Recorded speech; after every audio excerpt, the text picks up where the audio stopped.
Bonjour à tous, bienvenue à cette nouvelle édition d'Overtime NHL en ce jeudi 17 février. Septième épisode de la saison déjà, on a un beau menu pour vous. Évidemment, on vous invite tout au long de l'émission à nous écrire dans le chat, en commentaire. On va tenter de prendre le plus de questions possible au cours de la prochaine heure d'émission. Je vous rappelle également qu'Overtime NHL sera disponible ce soir ou demain matin sur nos différentes plateformes, que ce soit YouTube, Spotify, Apple Podcast ou SoundCloud. Vous pourrez donc nous retrouver là et écouter l'émission en entier. Je ne suis pas seul ce soir. On accueille un habitué de l'émission, mais qui est à l'autre, presque à l'autre bout du monde. Il est au Québec et c'est Stéphane Rochette. Salut Stéphane. Salut Joe. Écoute, ça va au Québec? Pas trop froid en ce mois de février?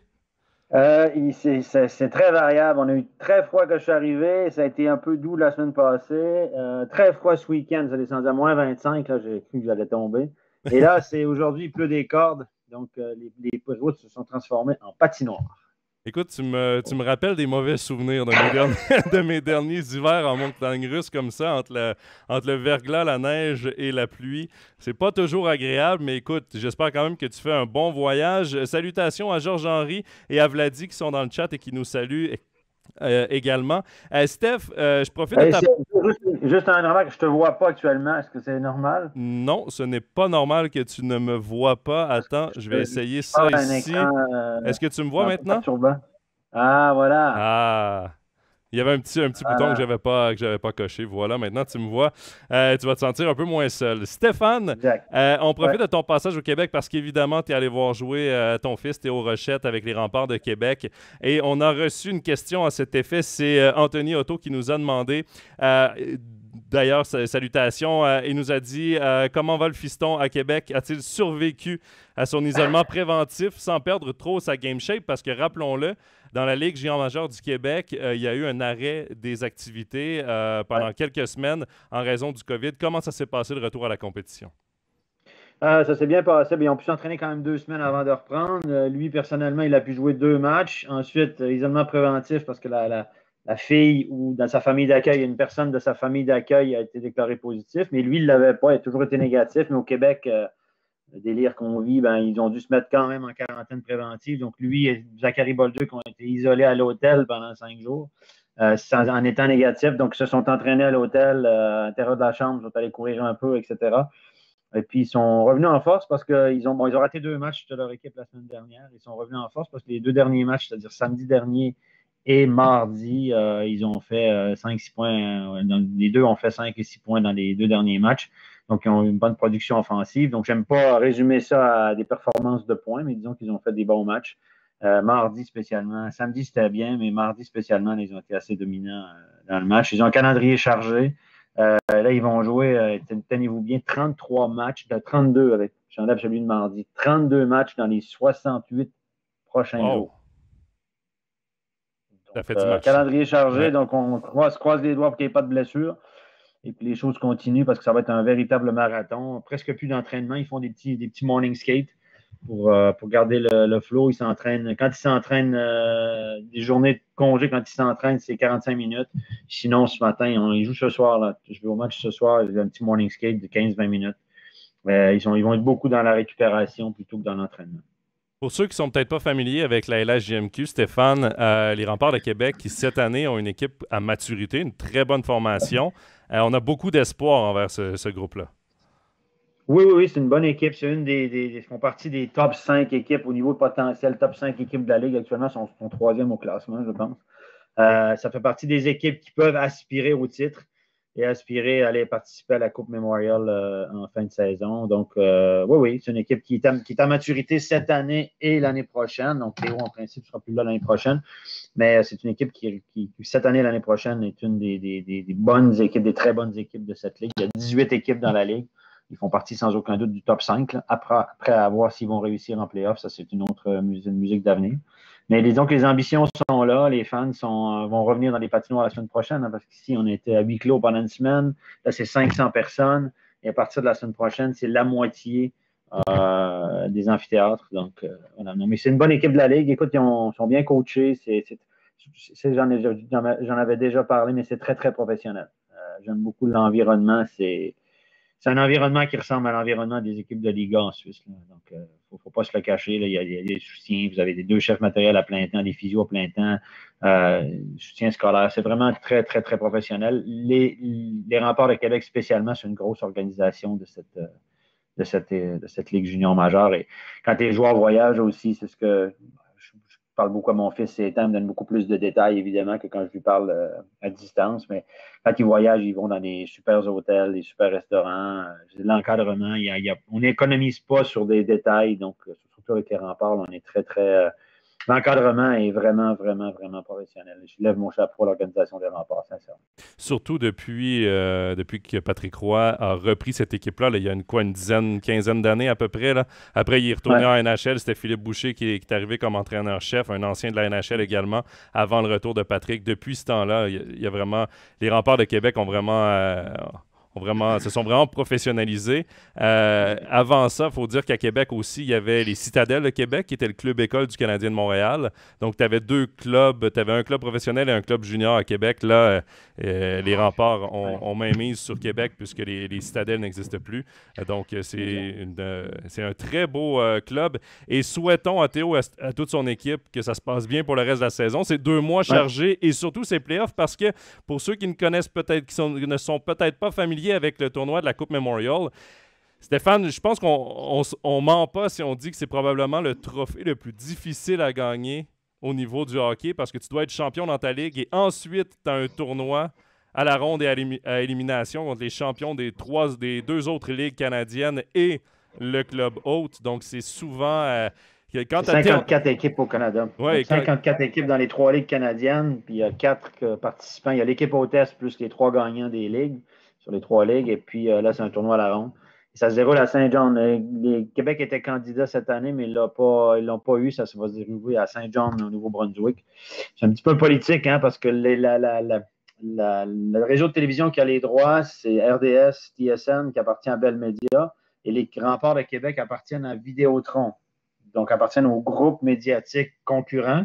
Donc, évidemment, les droits ont été, les Remparts, même si leur dossier était excellent, le spectateur, la patinoire, l'environnement était excellent, ben, ça a été accordé à Saint-John, New Brunswick, qui est la patinoire est limite un petit peu pour accueillir ce genre d'événement. Mais on ne voulait surtout pas, je pense que Bell Media ne voulait pas. C'est ce qu'on a sous-entendu officiellement, ne voulait pas donner de la visibilité à une équipe qui appartient à son concurrent, évidemment. Donc, parce que les Remparts appartiennent à Vidéotron, un grand groupe de presse. Et c'est un petit peu politique. C'est dommage parce qu'en étant la ville hôtesse, c'était certain d'y participer. Ouais. Là, comme c'est Saint-John, ben, ils devront être champions de la Ligue. Mais bon, ça se mérite. S'ils sont champions, ils vont mériter leur participation. Mais ça va être long parce que la Coupe Memorial, ça va se dérouler du 20 au 30 juin. Normalement, c'est fin juillet, début juin, fin mai, début juin. Et là, ça va se dérouler du 20 au 30 juin. Donc, les playoffs vont se terminer, s'ils vont jusqu'au bout, mi-juin. Et la Coupe Memorial va commencer le 20 juin jusqu'au 30 juin. Donc, imaginez si les Remparts se rendent au bout. Fin de saison. C'est pas que 2 mois occupés. Ça va être 4 mois occupés. Puis là, l'été va être court. Et ça, c'est problématique. Moi, je pense que pour des jeunes comme ça, c'est problématique parce que imaginez que Théo revienne en Suisse l'année prochaine du côté de Lausanne. Ça lui ferait fin de saison très tardive, un petit peu de repos, très peu d'entraînement d'été, puis on repart pour une saison. Et ça, c'est pas... sur court terme, ça peut aller, mais après, souvent, tu payes le prix dans les mois suivants là, parce que tu n'as pas de pause mentale, pas de pause physique. C'est compliqué, mais bon, c'est comme ça, et puis il faut faire avec. Merci beaucoup, Stéphane, pour ces précisions. Salutations d'ailleurs à ton fils qu'on a déjà reçu dans un de nos Facebook Live avant que ça s'appelle Overtime. On lui souhaite tout le meilleur. Steph, on va rester niveau joueur suisse. On va monter d'une ligue, mais pas encore la NHL. On va parler plus de AHL, la Ligue américaine, puisqu'il y a 2 Suisses qui jouent comme défenseurs, 2 Suisses qu'on a vu évoluer ici en National League. Et on a reçu une question de Jonathan Camponovo qui voulait savoir, Tim Bernier et Tobias Geiser ont-ils le potentiel de jouer un jour dans la NHL ou est-ce qu'ils sont plus proches de revenir en National League en Suisse? Ton avis là-dessus? Moi, je pense que Tobias Geiser va jouer en NHL. Écoutez, je ne mettrai pas ma main dans le feu, mais Et c'est un gros gabarit, hein, c'est 6 pieds 4, 200 quelques livres, donc pas passé 1,90 m. C'est un gros gabarit, il est assez mobile, a eu une très bonne saison en Suisse l'année passée du côté de Zug. C'est pour ça qu'il est retourné en Amérique. Et moi, je pense que Tobias Geiser a tous les attributs pour avoir une belle carrière en NHL. On sait que du côté de la défense, là, les défenseurs ont pu grossir. Je regarde les listes de draft de cette année, les défenseurs qui sont rankés haut dans le draft, c'est tous des immenses gaillards, des gros grands bonhommes assez mobiles. Donc, il a le profil qu'on recherche actuellement, Tobias Geiser. Tim Bernier, ça peut être un peu plus compliqué. Ça reste un petit gabarit. Il mesure à peu près 1,80 m. Et moi, je l'aime beaucoup parce qu'il est très mobile, une bonne vision du jeu. Il avait connu une très bonne saison en Suisse à 18 ans à Zurich. Ensuite, l'année d'après, ça a été plus compliqué. Mais maintenant, du côté de Columbus, on lui a donné sa chance. Il joue en AHL. Il fait pas mal, d'après ce que j'ai entendu. J'ai parlé justement de lui il y a 2 jours avec un scout de NHL au match d'ATO à Québec. Et on est assez content de lui, mais on dit qu'il y a encore quelques années là, d'apprentissage. Et ça va être un petit peu plus compliqué. Si Geiser, pour moi, est un incontournable en cause de son gabarit, Bernier, ça va être limite à mon avis. Mais ça reste, s'il revient en Suisse, ça va être un excellent défenseur dans le championnat suisse. L'avantage, je pense, Stéphane, avec Tobias Geiser, c'est qu'il joue pour le club-école des Capitals de Washington. Il appartient à cette équipe. Et on n'est pas pressé de faire monter un jeune défenseur avec un gabarit géant du côté des Capitals parce qu'on a déjà une bonne formation. Et ça permet à Geiser de grandir. Parce que quand tu regardes ses chiffres, quand tu regardes aussi la façon qu'il a joué quand il est revenu l'année passée avec Zug, quand il a été prêté par le club, c'est un défenseur qui, évidemment, avec son grand et gros gabarit, souvent éclot un peu sur le tard, ce style de défenseur. Ouais. Et, on a vu Siegenthaler. Exactement. Et d'être patient, je pense que c'est la clé dans son cas. Et il tombe dans une organisation où on peut être patient avec. Et ça, je pense que ça va jouer en sa faveur. Pour ce qui est de Tim Bernier, évidemment, c'est une situation différente avec les Blue Jackets de Columbus, une équipe qui a peut-être moins de profondeur, beaucoup moins de profondeur en défense, mais encore très jeune, 22-23 ans. Je pense qu'il faut être patient aussi. 98, je pense. 23. Donc, deux joueurs qui seront à surveiller, évidemment. Il y a Kira Schmid également au niveau des gardiens de but chez les Devils du New Jersey qui sera surveillé dans les prochaines années aussi. Donc, des jeunes Suisses qui cognent à la porte de la NHL pour l'instant, qui attendent leur première chance dans le cas de Bernier. Mais la tendance, j'en parlais justement aussi encore c'est samedi dernier à Gatineau quand je suis allé voir le match. Je parlais avec un scout Réal Paiement qui a coaché à Joie, les gens s'en souviennent, hein, il est rendu scout pour Toronto. J'ai discuté avec lui un bon moment. J'ai discuté avec Daniel Doré aussi des Rangers de New York. Et puis, ils me disent de plus en plus, là, c'est vraiment les superstars, les premiers au repêchage, les 3-4 premiers qui font le saut. On le voit avec Lucas Raymond cette année, on l'a vu avec Lafrenière. Il y a quelques exceptions qui font le saut, qui arrivent à jouer régulièrement, mais les joueurs maintenant, avant 22, 23 ans, là, si vous regardez la performance des moins de 22, 23 ans cette année, des statistiques dans la NHL, à part quelques exceptions, c'est très compliqué. Le chemin maintenant, c'est vraiment... La AHL, c'était une ligue de vieux briscards il y a quelques années. Maintenant, la AHL, c'est devenu une ligue de jeunes. C'est un prolongement des juniors avec une ligue avec beaucoup, beaucoup de jeunes joueurs. C'est devenu une ligue plus de formation que de performance, contrairement à l'époque. Et le chemin classique maintenant, c'est repêcher AHL ou retour en Europe dans des ligues. On voit, il y a beaucoup de Suédois qui restent en Europe ou qui retournent en Europe pour être formés en Finlande, en Russie, puis après reviennent en NHL un peu plus tard, à 22, 23, voire 24 ans. On avait Kaprizov qui est un petit peu plus vieux, typiquement. C'est un peu ça le chemin maintenant. C'est très, très rare qu'à 19, 20, 21 ans, que vous ayez vraiment du temps de glace et des responsabilités en NHL. Mais c'est que la NHL n'est pas une ligue de développement, c'est une ligue de performance. C'est ça. Et on le voit d'ailleurs, par exemple, avec un Cole Caulfield à Montréal, avec même Caden Primo, le gardien de but à Montréal, en raison des blessures qui sont dans des mauvaises chaises, qui ont à se développer en NHL. Et si tu prends des mauvais plis, ton développement est un peu contrecarré. Même chose pour Jesperi Kotkaniemi il y a quelques années. C'était trop tôt. Beaucoup trop tôt. Ça a été le joueur le plus jeune à jouer dans un des 4 sports majeurs professionnels en Amérique du Nord à être né dans les années 2000. C'était le tout premier. Et c'était pas nécessairement le joueur qu'on attendait qui commence la saison, mais bon.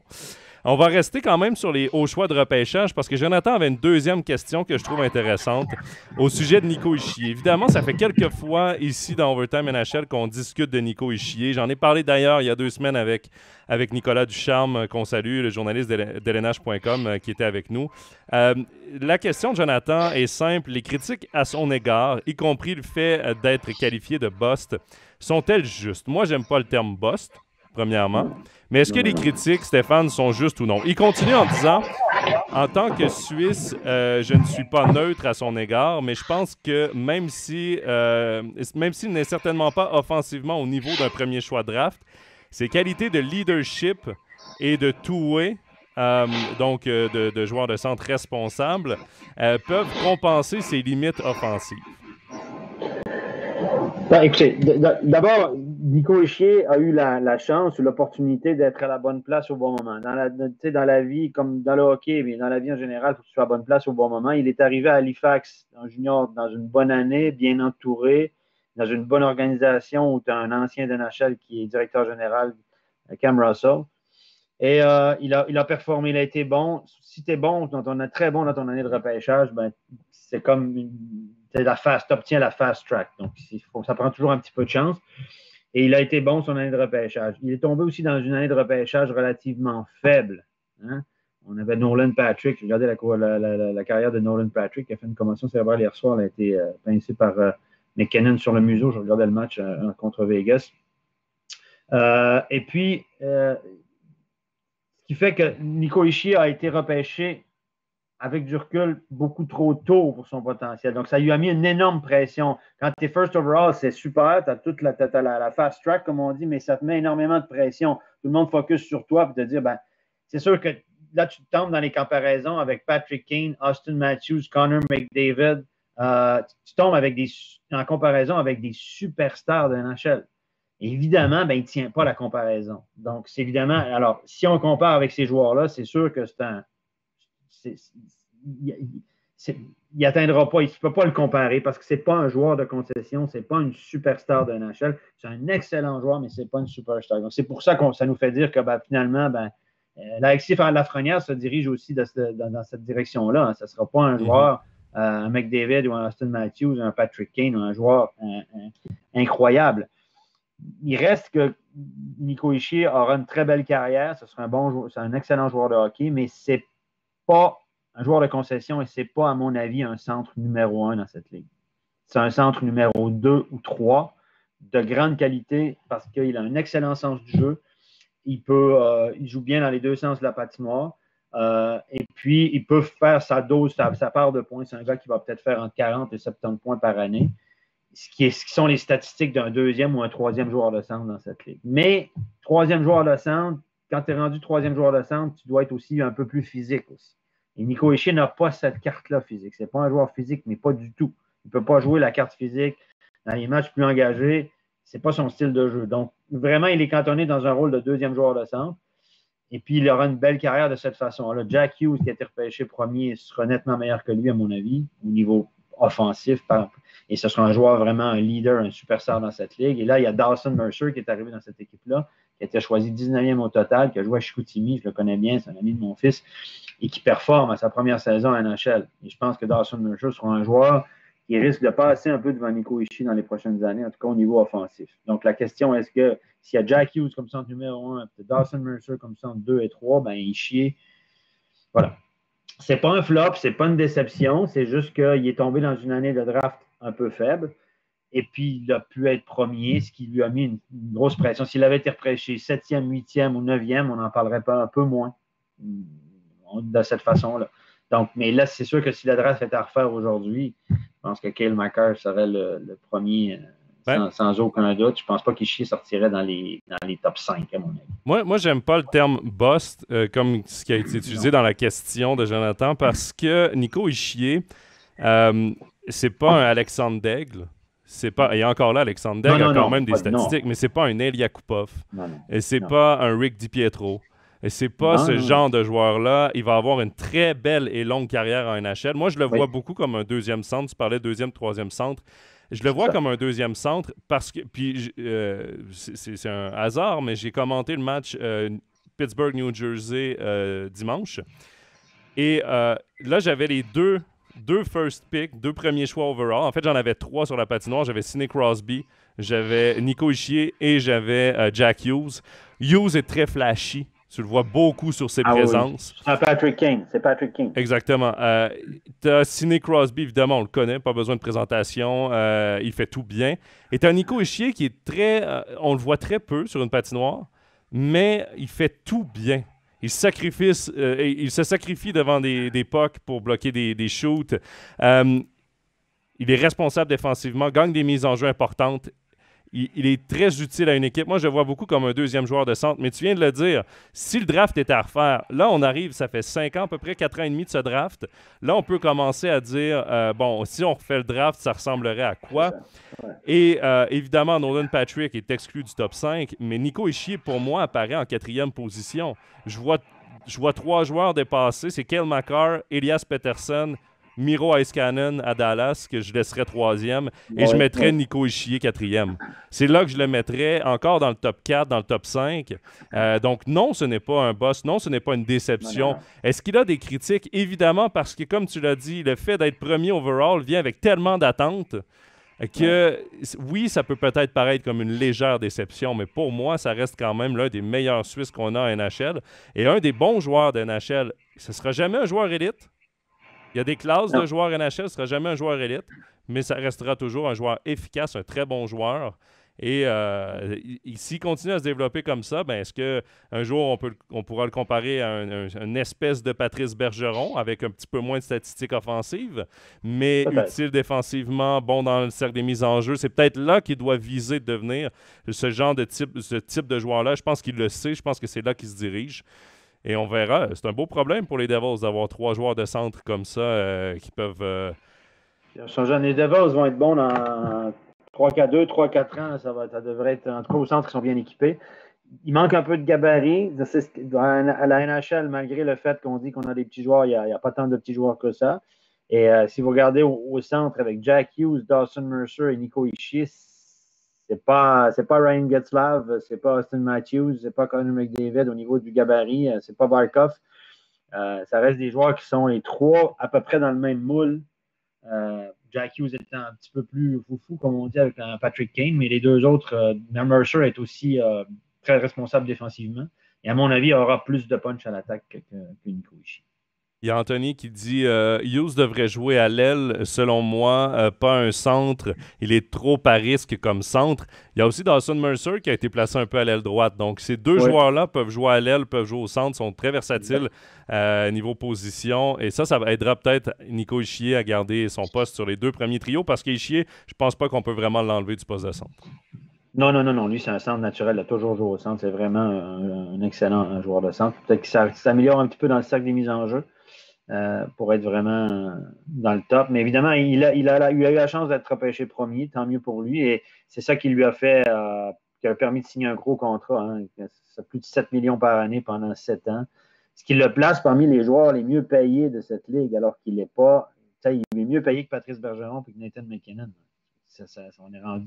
Donc, il a eu la chance d'être premier overall, de jouer tout de suite. Il a eu une bonne première saison, ensuite un petit peu plus compliquée. Mais ça lui a permis d'assurer ses vieux jours, comme on dit, assez rapidement. Mais tu vois, Steph, je vais faire la comparaison de contrat avec un joueur qui a été drafté dans le même repêchage, Nick Suzuki.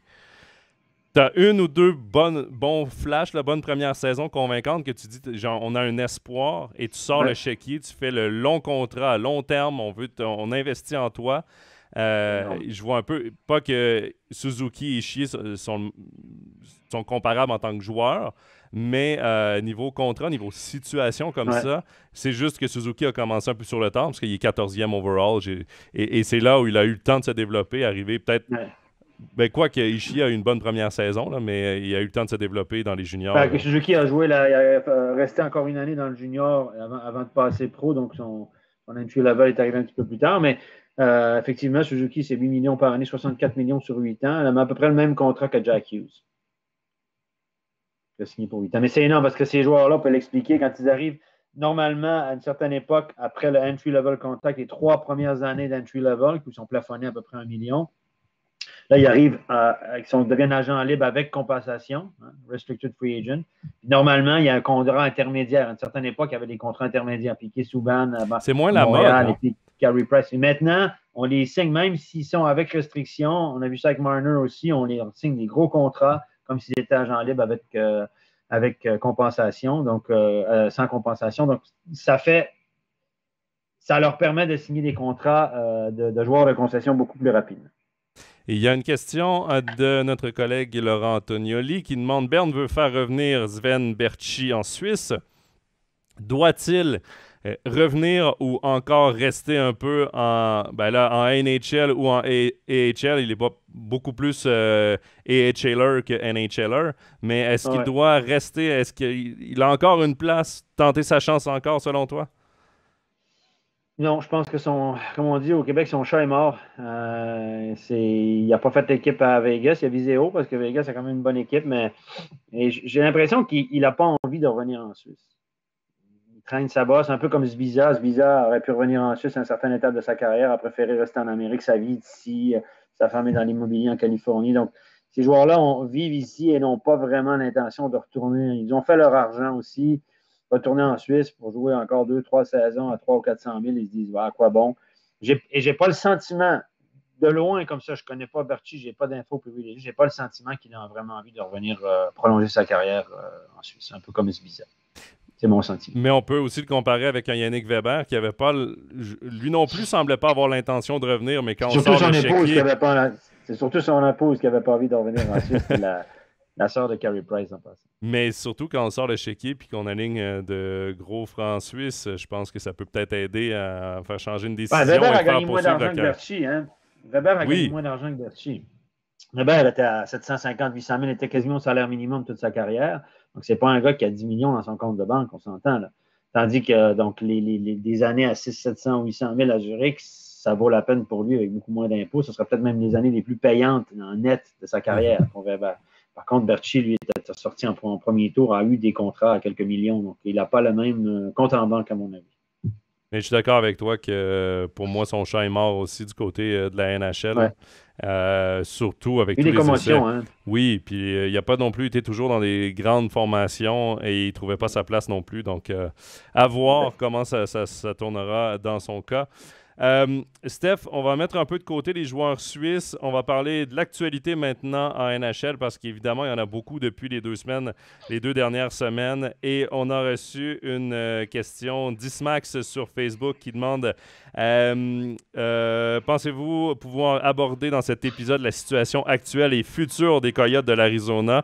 Est-ce que ça vaut vraiment la peine pour la NHL de continuer à soutenir cette franchise? Steph, ça commence à être ridicule, cette histoire des Coyotes d'Arizona.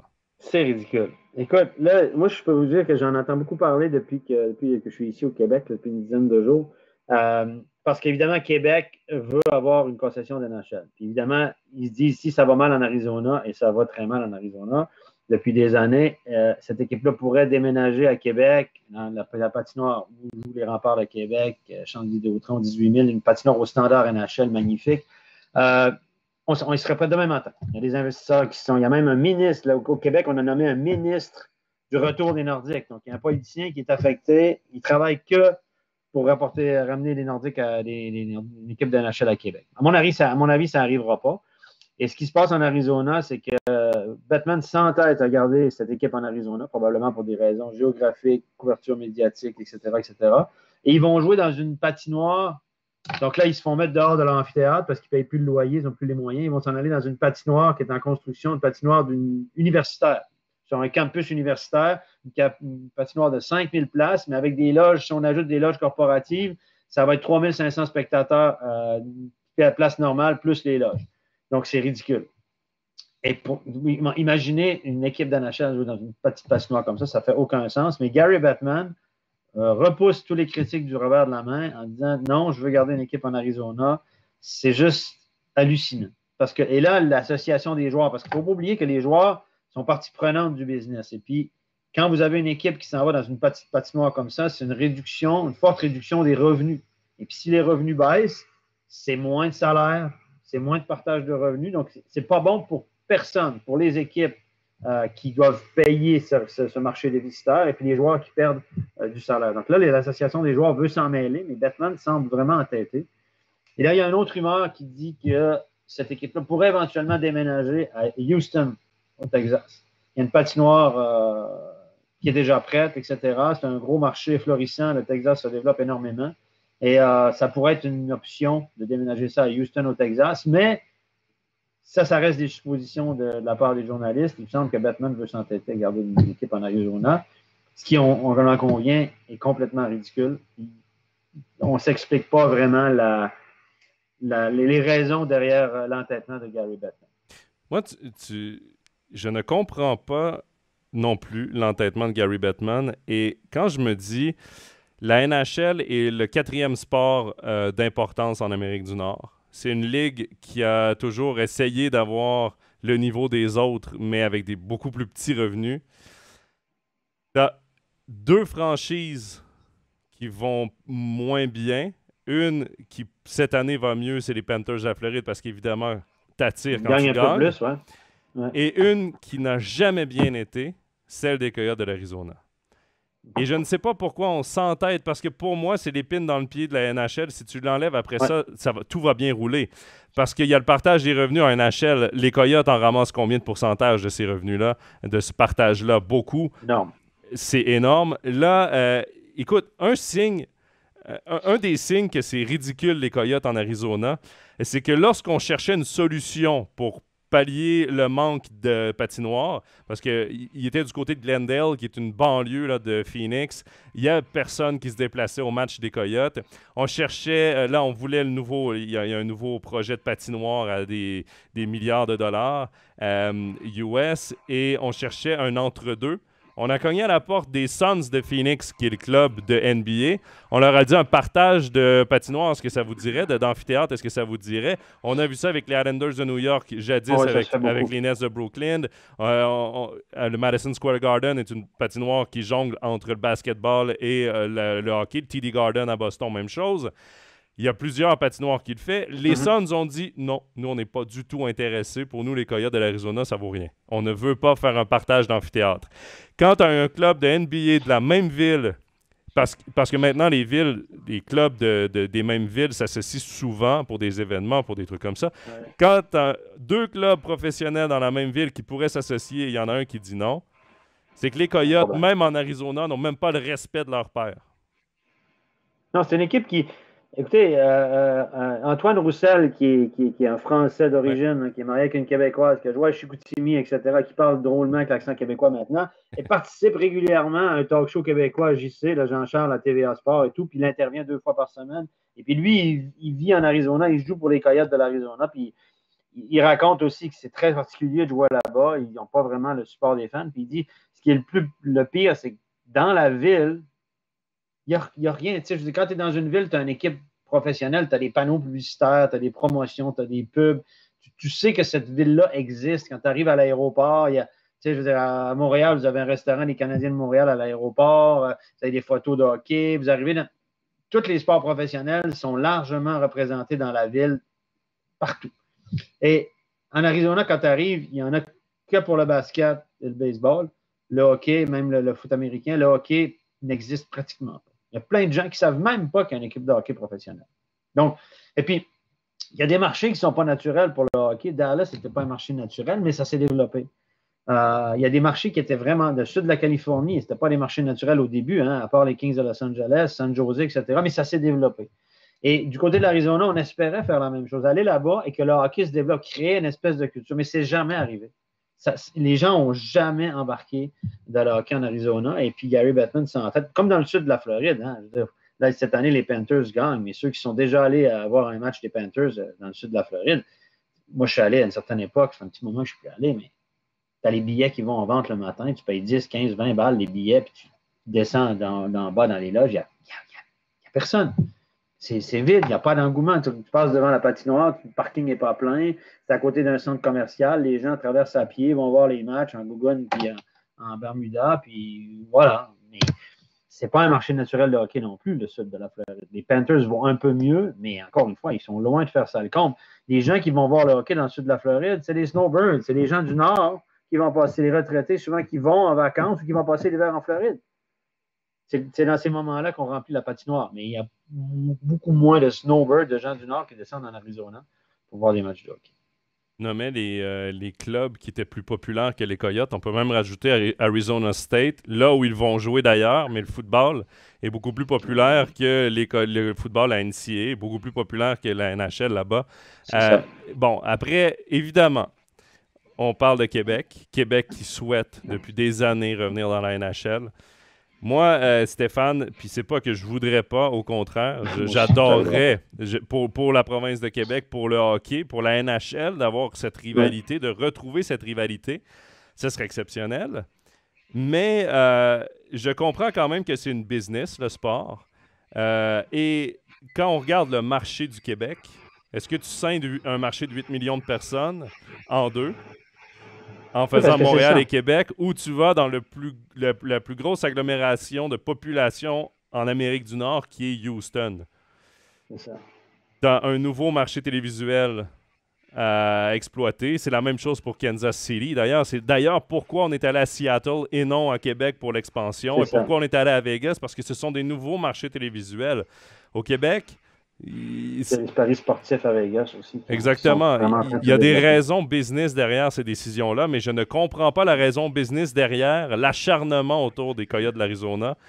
Et tant qu'à les faire jouer dans une patinoire à 5000 places comme ça, c'est vrai qu'il aurait été mieux à Québec avec une patinoire de, c'est quoi, 15 000 le centre Vidéotron? 18 000. Une patinoire NHL ready, une patinoire de professionnels, ça aurait été exceptionnel. À la place, les Coyotes ont fait rire d'eux parce que lundi, ils ont mis des images de cette fameuse patinoire qu'ils sont en train de rénover. Ouais. Et j'ai bien aimé la réponse du club école des Sharks de San Jose, le Barracuda. Je me souviens plus exactement les mots exacts, là, mais qui disait même la nôtre est plus grande.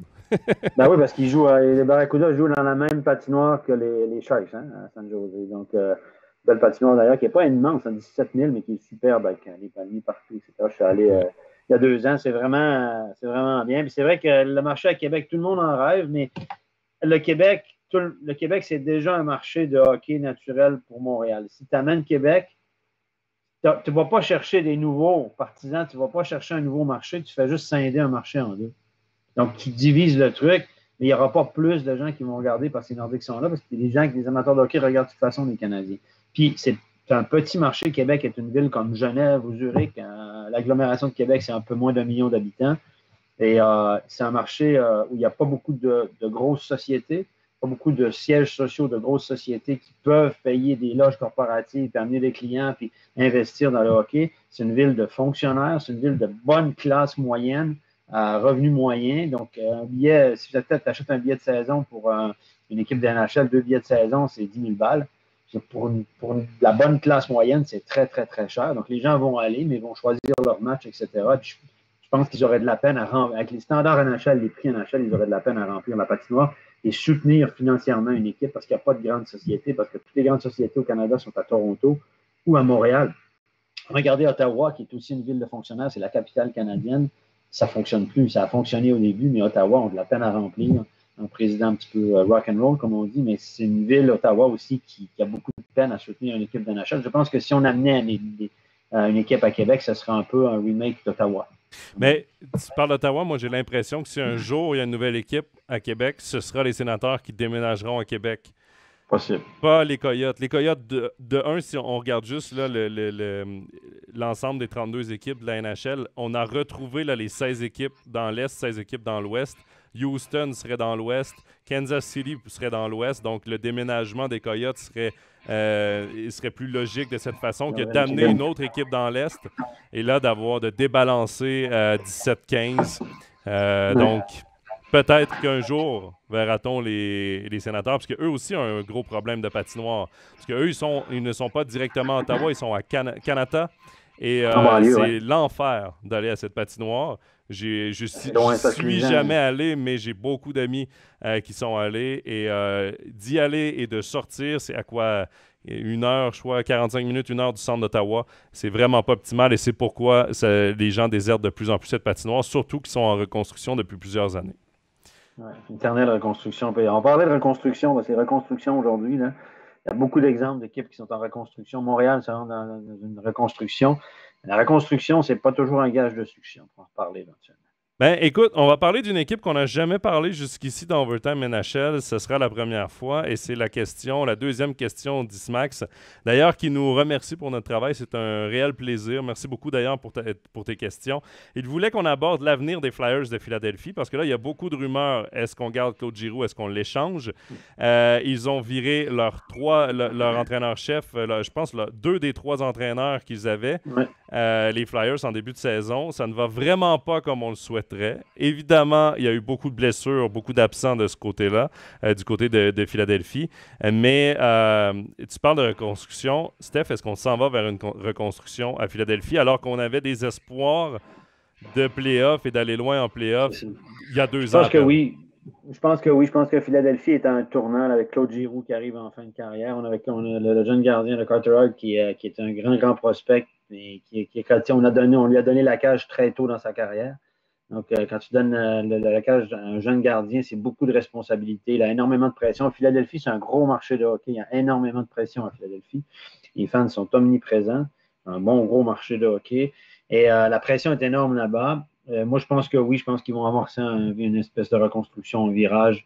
Je pense que Claude Giroux ne terminera pas de la saison là-bas. Bon, officiellement, on a dit, on va lui donner le choix. C'est un vétéran qui est ici depuis de nombreuses saisons. Il y a cette espèce de respect des vétérans qui ont fait l'histoire de la concession. Dire, écoute, est-ce que tu veux rester ou tu veux partir? Est-ce que tu souhaites qu'on t'échange? On aurait une offre pour toi ou tu souhaites, par respect, tu souhaites rester ici? Je pense que c'est Giroux qui va choisir. Je ne suis pas étonné qu'il change d'adresse, honnêtement.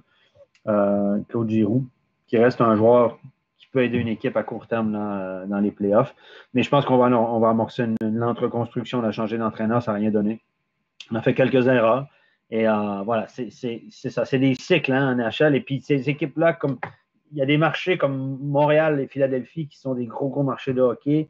Les reconstructions ne sont pas toujours bien vues. On a vu à Montréal, ça fait des années qu'au lieu de se lancer dans une reconstruction, on est toujours on veut reconstruire, mais on veut quand même avoir une bonne équipe parce que c'est important de gagner des matchs, etc. Au lieu de se lancer vraiment dans une reconstruction en disant on accepte de perdre pendant 2-3 ans et on va être vraiment mieux après. Mais on a toujours fait un peu à moitié, quoi. Oui, on reconstruit, on va chercher des jeunes, mais on garde quand même le noyau, etc., etc. Je pense que Philadelphie devra faire comme Montréal une fois pour toutes et descendre bas et pour remonter, pour miser sur l'avenir. Mais il faut que ce soit fait comme il faut. Comme j'en parlais tout à l'heure, regardez Ottawa qui ont tout vendu puis qui recommencent à zéro, puis ils n'arrivent pas, même avec des choix de pêchage, des bons de transaction des jeunes, ils n'arrivent pas à sortir de leur marasme. Buffalo. C'est pas une garantie, la reconstruction, il faut que ça soit fait intelligemment. Buffalo est un... Faut avoir un peu de chance aussi.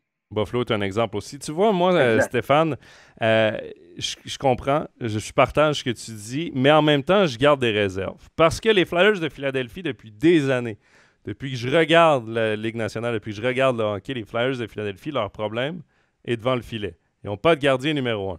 Là, ils ont un gardien numéro 1 de 23 ans. Évidemment, ça ne va pas comme on devrait, mais c'est un gardien avec beaucoup de potentiel. Quand on regarde les défenseurs, on est allé chercher pendant la saison morte Ryan Ellis du côté de Nashville. On est allé chercher Rasmus Ristolainen. On a Ivan Provorov. On a Samuel Morin. On a des jeunes défenseurs. Je pense qu'on a un top 4 qui se tient. Quand on regarde les attaquants, le plus vieux est Nate Thompson, un joueur de 4e bloc. Mais sinon, c'était Claude Giroux à 34 ans qui devrait être échangé. Il y a Derek Brassard également à 34 ans. Sinon, on est sous la barre on est autour des 30 ans ou sous la barre des 30 ans. Il y a quand même déjà une base. Et c'est là où peut-être que avant de faire la grosse reconstruction, il y a des choix à faire. Est-ce que Kevin Hayes et son lourd contrat pourraient être échangés pour laisser peut-être de la place? Claude Giroux a une énorme valeur. On a Sean Couturier qui évidemment sera le centre numéro 1, qui est déjà le centre numéro 1, qui va être le prochain capitaine. Bâtir autour de lui en attaque. C'est faisable, j'ai l'impression, pour les Flyers de Philadelphie, une espèce de retool. C'est à la mode au Québec, le reset ou le retool, et non la grosse reconstruction, parce qu'il y a déjà une base en défense et devant les filets. Oui. Tu peux pas vendre tout le monde. Quand on dit reconstruction, c'est pas on vend tout le monde et on commence qu'avec des jeunes de 19-20 ans. Tu peux pas faire ça dans Mais c'est presque... Mais c'est presque ce qu'a fait les Sénateurs d'Ottawa, c'est presque ce qu'a fait les Sabres de Buffalo, c'est presque ce qu'ont fait les Rangers de New York. C'était aussi pour des raisons financières. Hein? Oui. Philadelphie et Montréal sont des marchés qui font de l'argent. Et Ottawa, le président, M. Melnick, est un garnement, un gars assez particulier. Lui n'a pas beaucoup d'argent, avait des problèmes à ses finances personnelles aussi. Donc lui, quand il a vendu Carlson et compagnie, c'était aussi pour des raisons financières. Et Buffalo aussi. Buffalo, c'est un marché qui en arrache depuis X années. C'est un ancien marché de NHL, ça fait longtemps qu'ils sont là, mais qui en arrache parce que c'est une petite ville. Buffalo, c'est comme Québec. Hein. C'est pas grand, c'est à côté des Chutes Niagara, c'est juste le côté de la frontière, c'est très proche des marchés canadiens. Et c'est pas un marché où il y a d'immenses revenus. C'est pas un club riche. Et c'est pas un club qui attire non plus des joueurs autonomes. Il faut se le dire.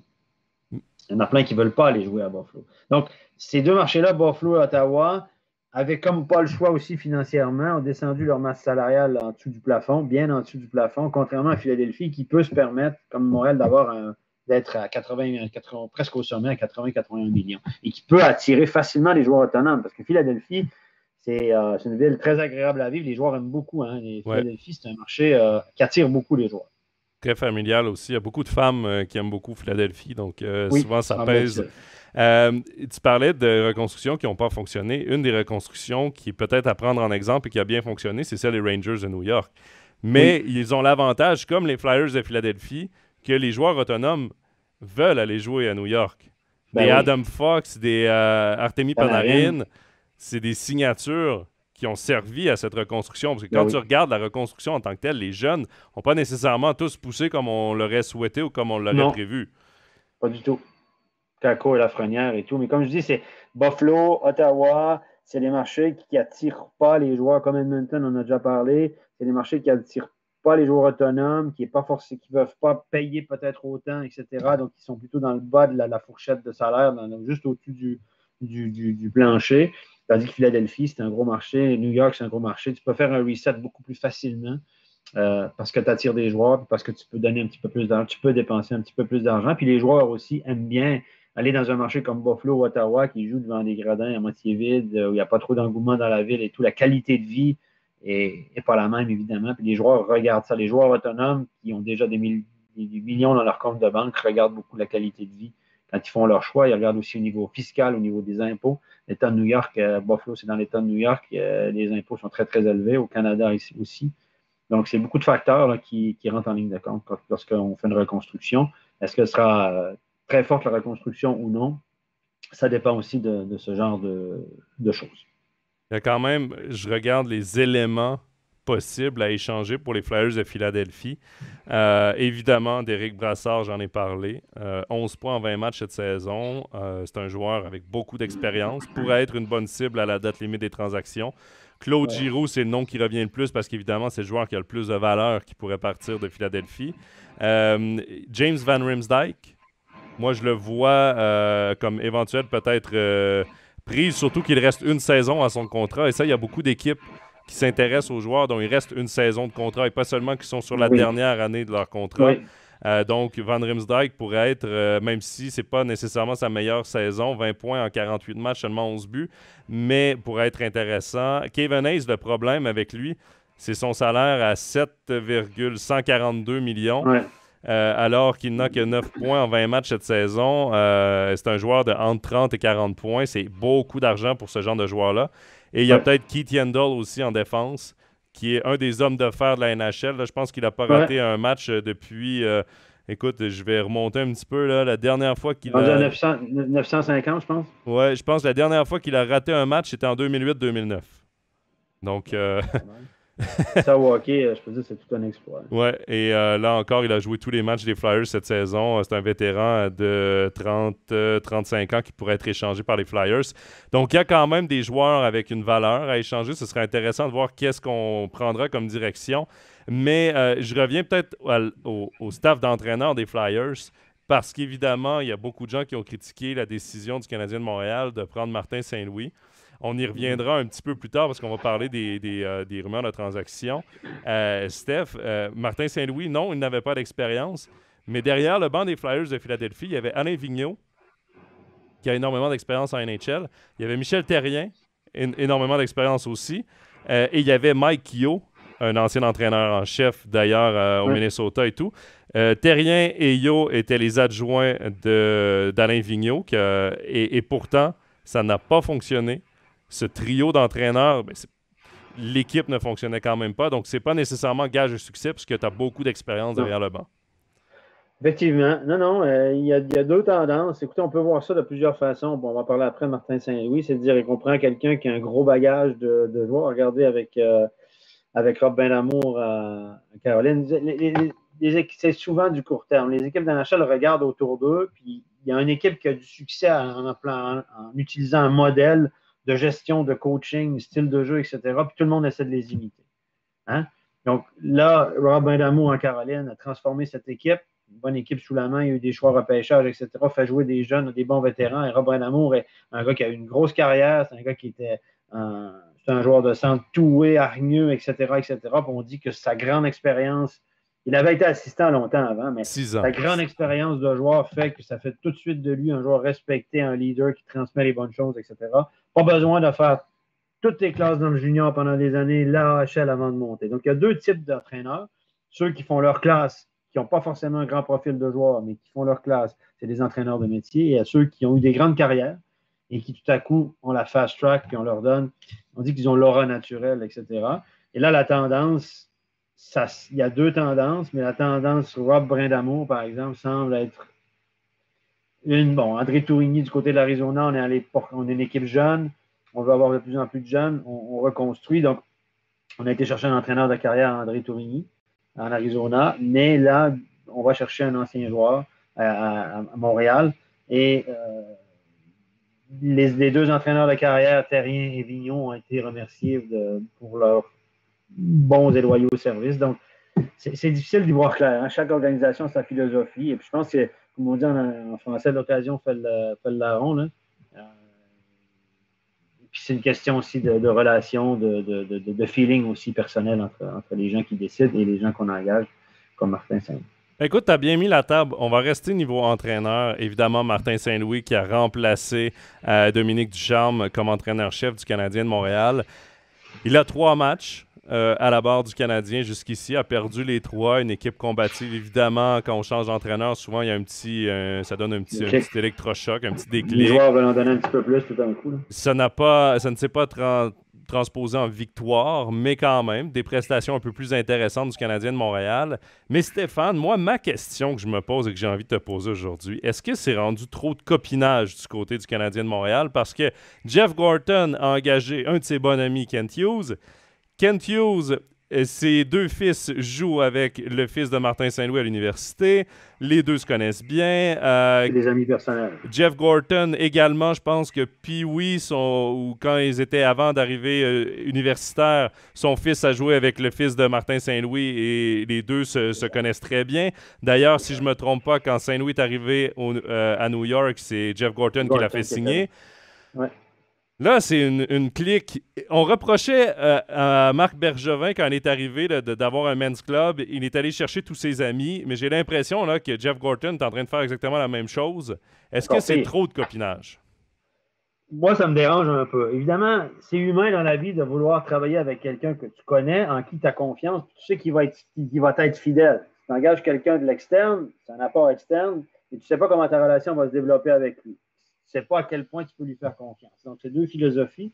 Et là, je pense qu'à Montréal, Jeff Molson a donné les clés de l'organisation à un Américain, Jeff Gorton, c'est un Américain qui a toujours vécu aux États-Unis, qui ne jure que par le modèle américain aussi dans les rangs mineurs, il faut le dire, et est allé chercher Kent Hughes, qui est un Montréalais d'origine, du West Island, anglophone, qui casse un peu son français, mais qui est aux États-Unis depuis une vingtaine d'années, qui vit aussi dans la région, dans le nord-est des États-Unis, dans la région de Boston, et qui s'identifie beaucoup, qui a mis ses fils dans les systèmes de développement américains, qui adore le système de développement américain, puis on nous dit qu'il va repêcher beaucoup de joueurs de la Ligue junior majeure du Québec et au Canada, permettez-moi d'en douter. Et là, on va chercher un Martin Saint-Louis, qui est un Québécois d'origine aussi, un petit gars de Laval, la banlieue nord, et qui vit aux États-Unis, sa femme est américaine, son frère rare, que ses enfants vivent aux États-Unis, etc., que plus de 20 ans, sa carrière a eu lieu aux États-Unis, qui n'avait pas l'intention de revenir rester au Canada. Donc là, c'est beaucoup de les boys, Gorton est un excellent homme de hockey, mais il a engagé Ken Hughes, qui était un agent qui n'avait aucune expérience comme directeur général. On s'entend? C'est un excellent agent, mais qui change du côté de la table et devient directeur général. Donc, tu engages un jeune directeur général sans expérience, même s'il connaît la Ligue par cœur, et tu engages un coach qui n'a aucune expérience non plus comme coach derrière le banc, qui a une grande carrière, qui a un grand CV, qui peut faire quelque chose. Donc, il y a beaucoup de relations personnelles, il y a beaucoup de si, peu d'expérience, où on s'en va. Et finalement, c'est un sac fermé qui va avoir la destinée du Canadien de Montréal entre les mains. Moi, ça me dérange un peu. Et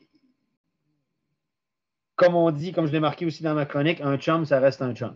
Donc là, à un moment donné, les médias montréalais sont en quête de bonnes nouvelles. Ils se disent, bon, on va être positif parce que c'est le seul vrai produit sportif médiatique au Québec, c'est les Canadiens de Montréal. Il y a plein de journalistes qui couvrent ça. Donc, évidemment, ils essayent d'être positifs par rapport à ça. Ils veulent donner un signal positif. Ils veulent vendre leurs produits. Donc, ils disent, Ken Hughes, c'est le meilleur gars disponible. Excusez-moi, là, mais voilà. Alors que dans leur liste qu'ils faisaient, il n'était même pas dans leur liste au départ. Mais là, on veut le vendre comme c'est la 8e merveille du monde. Et puis, Martin Saint-Louis, grande expérience, un leader. On voit dans ses yeux. Tu sais, les journalistes, ils vont chercher des trucs pour vendre le truc. On voit dans ses yeux, c'est un guerrier. Il a la même attitude qu'un Patrick Roy. Il a gagné la Coupe Stanley. Il a tout vécu. Voilà. Donc là, on se dit, derrière le banc, on ne sait pas ce qu'il vaut, mais sa carrière permet de dire qu'il y aura du succès. Et puis, on cherche toutes des belles histoires à travers tout ça. Ça, c'est le bon côté de la médaille. Et tu vois, au Québec, comment ça va? Quand ça va tourner, là, ça va tourner solide.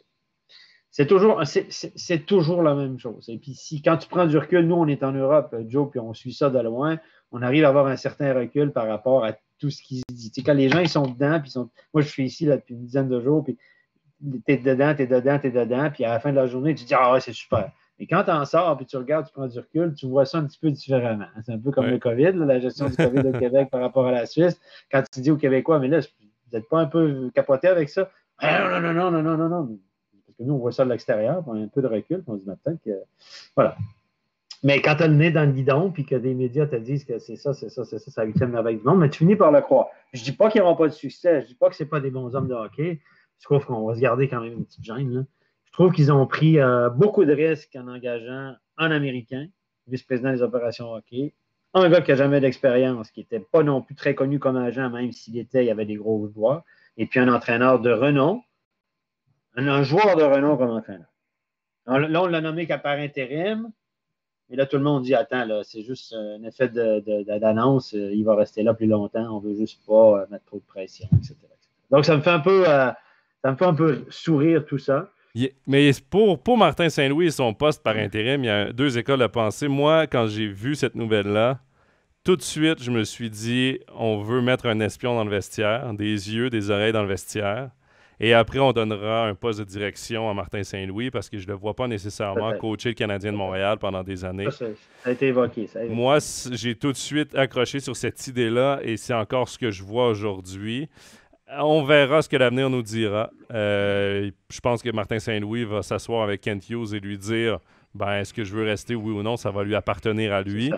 Il y a Georges-Henri qui dit la prochaine Coupe Stanley n'est pas pour demain à Montréal. Non, parce que là, je pense, Steph, le Canadien de Montréal a peur de dire reconstruction comme Harry Potter a peur dans Harry Potter, on a peur de dire Voldemort. Là. J'ai l'impression que tu n'as pas le droit de dire ça à Montréal, mais on sait très bien que c'est commencé. Et l'échange de Toffoli, Steph, c'est le début. C'est un joueur qui était sous contrat, surtout. Sous contrat encore pour 2 autres saisons après celle en cours. C'est un joueur qui a beaucoup de valeur. C'est un joueur qui peut te marquer 30 buts dans cette ligue-là, qui n'a pas un gros salaire, 4 millions et quelques, qui est encore sous contrat à 4 millions par année. Donc, c'est un joueur, lui et Ben Sherrod sont 2 joueurs qui sont les targets, les cibles principales chez le Canadien de Montréal, qui devient une équipe vendeur, reconstruction. Donc, on donne des bons joueurs actuellement qui peuvent rendre service actuellement à une équipe et pour reconstruire l'avenir, aller chercher des jeunes joueurs ou des joueurs de pêchage. C'est ce qu'on a fait avec Tifoli. Et là, le signal est très, très clair de Ken Hughes.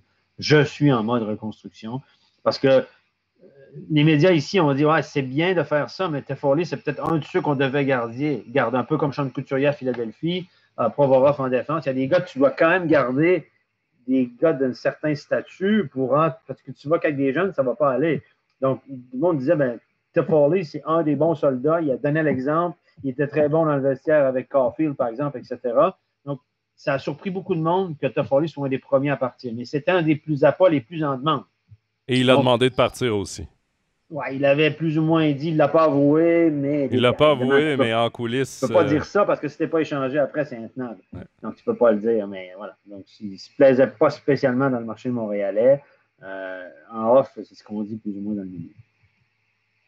Je suis dans le chat, là, Anthony qui dit « Petrie ne va pas rester longtemps si Saint-Louis est un espion. » Ouais, mais Petrie, bon, je pense que Petrie ne s'entendait pas du tout avec Ducharme. Petrie, c'est un cas particulier. Et lui, c'est pas le genre de gars que tu veux peut-être échanger en fin de saison. Là, il a accusé de tous les maux là, quand il n'a pas réagi, quand son gardien s'est fait frapper, il n'a pas réagi tout de suite pour défendre son gardien. Donc, on dit que ce n'est pas un joueur d'équipe et tout ça. Mais rappelez-vous que Petrie, l'année passée, a joué blessé, a joué avec du sang dans les yeux, était un véritable guerrier, a fait des paquets de points la dernière saison, était un des meilleurs défenseurs, sinon le meilleur des Canadiens depuis les dernières saisons. Et là, tout à coup, on le diabolise. Moi, je pense qu'il se passait des trucs à l'interne avec l'entraîneur. Il n'y a pas de respect entre lui et Duchamp. Ça ne passait pas du tout. Et je pense que Petrie, il ne faut pas paniquer trop vite. Je pense que c'est un gars qui risque de partir cet été plutôt avec... Parce que si tu échanges des joueurs avant la date limite des transactions, tu le fais un peu dans l'urgence. Et puis, tu n'as pas toujours les meilleures offres. Donc, en prenant un peu plus de temps avec Petrie, voir comment il va s'adapter à Martin Saint-Louis. Peut-être qu'il va virer parce que ça reste un bon défenseur. Moi, je pense qu'il ne faut pas aller trop vite dans le cas de Petrie, là, même si tout le monde lui a lancé la pierre et on l'a diabolisé dans les médias. Là. Allons pas trop vite avec Petrie parce que tu ne peux pas te débarrasser de tout le monde non plus en défense. Là. Et il faut dire que Petrie a un contrat de 6,5 millions. C'est dur à placer sur une masse salariale. Oui. Et cet été, ça va être plus facile pour les équipes qui le veulent de faire fitter son contrat là, dans la masse salariale. Il y a des petites questions là, sur le chat. Fabrice qui dit « Ça vous dérange pas que Martin Saint-Louis soit aussi positif surtout, même sur le dernier échange qui enlève un capitaine tout de même parce qu'il l'a qualifié comme capitaine dans le vestiaire. Oui. » C'est normal, d'une certaine façon, qu'il soit positif surtout parce qu'il ne peut pas se mettre à critiquer les décisions de son patron et ami. Non. Lui, il dit, moi, je fais avec. Moi, je développe les joueurs que j'ai à disposition. Je laisse Kent Hughes décider.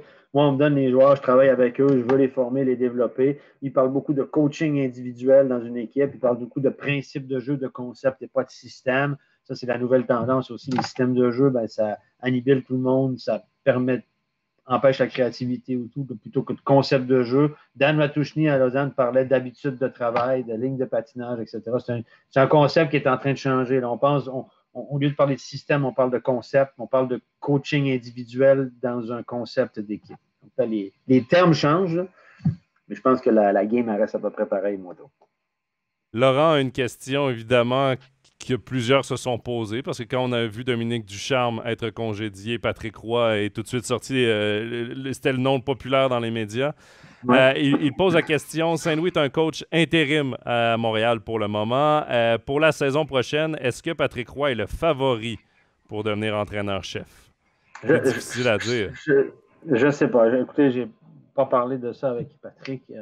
J'en avais parlé au mois de novembre, mais pas récemment. Mais ce qui m'a interpellé du côté de Patrick, je ne suis pas sûr que Jeff Molson veut rentrer Patrick dans l'organisation, première chose. C'est un homme de poigne. Ce qui m'a étonné, c'est le silence de Patrick. Quand on a nommé le directeur général, il n'a pas eu de job. Zéro. Il ne s'est pas adressé aux médias. Les médias l'attendaient à faire sortir du vestiaire des Remparts après un entraînement. Il a dit je ne. Parfait, je n'ai pas eu le job. Je ne dis absolument rien sur le choix du directeur général. Et il a souhaité bonne chance à Martin Saint-Louis, etc. Donc, son silence, connaissant Patrick, je suis surpris qu'il ne soit pas sorti après pour dire Montréal, ils ont pris un Américain, etc. Parce que lui, il n'a pas la langue dans ses poches. Et son silence me fait dire que peut-être qu'il sent qu'il y a une chance d'aller dans cette organisation-là dans l'avenir. Parce que sinon, il aurait probablement été plus incisif et plus dur avec Montréal. Donc, en gardant le silence, peut-être que la porte est ouverte pour lui pour devenir coach dans les prochaines années. Et il dit je ne dis rien. Attendons voir. Peut-être. Moi, j'interprète son silence. Son silence me donne une indication que son chat n'est peut-être pas mort à Montréal. Certains médias disent si Jeff Molson ne l'a pas mis dans l'organisation maintenant, c'est qu'il ne lui a pas pardonné son départ en fanfare en 1995 et puis ses frasques et tout ça. Je ne sais pas sur quel pied danser avec ça. Moi, je pense que Patrick m'avait dit au mois de novembre, moi, il y a un poste qui m'intéresse en NHL, c'est le poste de directeur général à Montréal. Pour le reste, je ne suis pas certain de vouloir retourner en NHL. Après, il y a quelques imbéciles qui ne changent pas d'idée. mon cher Joe. Hein? Exact. Et je sais pas, mais Patrick m'a dit, écoute, moi, je vais finir mon cycle avec les Remparts. Cette année, l'année prochaine, une bonne équipe. Et si j'ai pas ce que je veux, le poste que je veux à NHL, j'ai pas besoin d'argent, je me lancerai pas tête baissée dans un projet. Je vais finir mon cycle avec les Remparts. Après, il va se retirer probablement de l'organisation des Remparts. Et il m'a dit qu'il regarderait vers l'Europe, mon Dieu.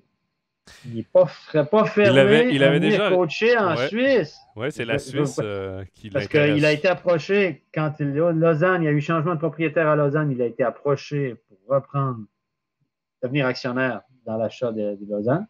Ça n'a pas fonctionné. Il avait été approché par le CP Berne avant qu'Yosi et Streit reprennent. Il y avait eu des discussions avec le CP Berne. Donc, Patrick Roy avait été approché par un ensemble d'investisseurs pour investir dans le hockey suisse. Et il est déjà venu en Suisse. Il regarde des matchs du hockey suisse. Il trouve que c'est très rapide, très intéressant. Et il n'est pas du tout fermé à l'idée de venir coacher en Suisse, mon cher Joe. Écoute, tu nous mets l'eau à la bouche. Ce serait incroyable d'avoir un Patrick Roy ici. Même pour nous, les médias, avec ses sorties dans les médias, parce que ce serait du bonbon. Lui, c'est un client extraordinaire. Et puis lui, si tu lui poses une question con, il va dire non, c'est con ta question. Là. Lui, ça va être un client. Pour les journalistes peu expérimentés, ça va être un beau client. Ouais. On se le souhaite du moins parce que d'avoir... Et c'est quand même un bel accomplissement pour lui si un jour dans sa carrière, il se sent prêt et c'est le désir de venir en Suisse qui prime. Il y a Fabrice dans le chat qui dit Martin Saint-Louis, lors de la conférence de presse, il ne parlait pas de plusieurs années. En fait, il avait ouvert la porte mais il voulait vraiment évaluer comment il se sentirait derrière le banc avant de parler de plusieurs années. Mais en même temps, il ne peut pas dire « je suis là pour 5 mois » puis après, ils vont se trouver quelqu'un d'autre. Steph, dernière question sur le Canadien. Vite fait, le temps passe. Carey Price, est-ce que... Bon, il ne jouera certainement pas cette saison. Est-ce qu'il a joué son dernier match en carrière? Est-ce que tu penses que ça sent la retraite pour ceux qui ne sont pas au courant? Carey Price a recommencé plusieurs fois cette saison à patiner. Il fait des lignes droites, il fait des légers déplacements debout et l'enflure recommence à chaque fois dans son genou. C'est une opération au genou qu'il avait eue, une grosse opération. Il est à peu près aussi mobile que toi actuellement, donc tu te rends compte dans le vie. Mais Carey... Oui, c'est ça. Non, mais là, c'est une grosse blessure. Lui-même, en conférence de presse, a dit « Je ne reviendrai pas si je ne suis pas à 100%. » Des gardiens de but qui ont été pris avec des blessures du genre. Rick DiPietro n'a jamais réussi à revenir dans la Ligue nationale. Ben Bishop a pris sa retraite. Lui, je crois que c'était à la hanche cette saison. Tuukka Rask également, c'était à la hanche, a annoncé sa retraite pas plus tard que la semaine passée, si je ne me trompe pas. Ouais. Est-ce que tu penses que Carey Price, c'est la fin de sa carrière ou s'il peut revenir d'une blessure du genre? C'est possible parce que une blessure à un genou pour un gardien, quand une blessure est guérie, après, il faut guérir le mental du gardien parce que si tu penses si tu as peur à chaque fois que tu fais un mouvement, tu descends en papillon ou tu fais un mouvement, tu as peur à ton genou, tu n'es pas guéri. C'est ce qu'un ancien gardien expliquait à la télé dans un talk show en disant il faut que tu guérisses ta blessure et puis que tu guérisses ton mental par rapport à la blessure, c'est-à-dire que tu aies confiance en ton genou, tu n'aies pas peur de te reblesser. Il dit le danger à ce stade de carrière et puis un genou aussi fragile, c'est qu'il l'ait toujours dans la tête et qu'il ne fasse pas les mêmes mouvements, qu'il revienne, mais qu'il ne soit jamais le même gardien parce qu'il a peur de se reblesser. Puis parce qu'il croit un peu comme Cristobal Huel l'a fait à sa dernière saison à Lausanne. Il n'arrivait pas à se relever d'un côté et tout ça. Donc, c'est compliqué. Et je pense que Carey Price est affecté non seulement physiquement, mais mentalement. Ses problèmes de consommation, là, personne n'a parlé des substances, mais il consommait des produits, drogues récréatives, stimulants, etc., etc. Moi, je ne crois pas que quand tu as un problème de consommation depuis X temps, au point de te mettre sur un protocole et de te faire soigner, je ne crois pas que tu peux régler ça en 30 jours. Ça ne fonctionne pas comme ça. Les addictions, là, c'est très, très long. Et elle l'a mis sur le protocole pendant 30 ou 60 jours, et je ne crois pas que ces problèmes sont totalement réglés. Donc, il y a des problèmes mentaux, qui est affecté mentalement, les addictions, il y a des problèmes physiques. Et je pense que sa carrière est entamée. Peut-être qu'il va tenter un retour, mais moi, je pense que ce ne sera pas à Montréal. C'est mon sentiment. Après, j'ai l'impression, pour réussir à échanger Carey Price, il faudra qu'il joue des matchs à Montréal parce qu'il doit prouver à tout le monde que son genou est OK. Le problème, c'est qu'il n'a même pas encore commencé à se mettre à genoux, à faire des styles papillons, et l'enflure revient toujours. C'est toujours un retour à la case départ. Un retour à la case départ, c'est très compliqué pour lui. C'est des mouvements, il faut le dire, là, pour un gardien de but, les mouvements papillons, c'est contre nature. Donc, tu es certain d'avoir des problèmes de genoux ou de hanches dans ta vie. Ceux qui ne l'ont pas sont assez rares après une carrière de gardien de 10, 15, 20 ans. Là, Carey Price, c'est quoi? C'est 2005, son draft, 17 ans depuis son draft, mais avant ça, il joue depuis qu'il est enfant. Il a quoi, 35 ans? Donc, c'est peut-être 30 ans de 5 ans, probablement. Ouais, c'est peut-être 30 ans là, à faire du style papillon, à faire, donc c'est hyper taxant. Steph, dernier sujet avant qu'on se quitte. C'est Anthony qui nous a posé comme question quels sont les gros joueurs ou les joueurs élites, là, les plus gros noms qui risquent d'être échangés d'ici la date limite des transactions. Évidemment, on a parlé de Claude Giroux. Sinon, qui te vient en tête? Là, il est né à Columbus, qui est quand même un sniper, mais qui est un gros risque. Sherrod à Montréal, clairement, c'est un défenseur bon dans les deux sens, qui peut jouer physique. C'est un guerrier, il a tous les attributs du défenseur moderne, qui est au sommet de sa carrière. Klingberg aussi, qui est un défenseur vraiment intéressant. Puis évidemment, dans le goal, il y a Marc-André Fleury, là, qui est un gagnant dans l'âme, un gars qui peut partir sur un stretch dans les playoffs et amener une équipe au plus haut niveau, mais lui aussi, c'est lui qui va choisir est-ce qu'il a envie d'aller terminer sa saison dans une équipe qui a une chance de gagner. Ça reste à voir. On parlait peut-être d'un retour à Pittsburgh dans son cas. Pittsburgh qui va même très à bien. Vegas. Hein? Wow. Même à Vegas.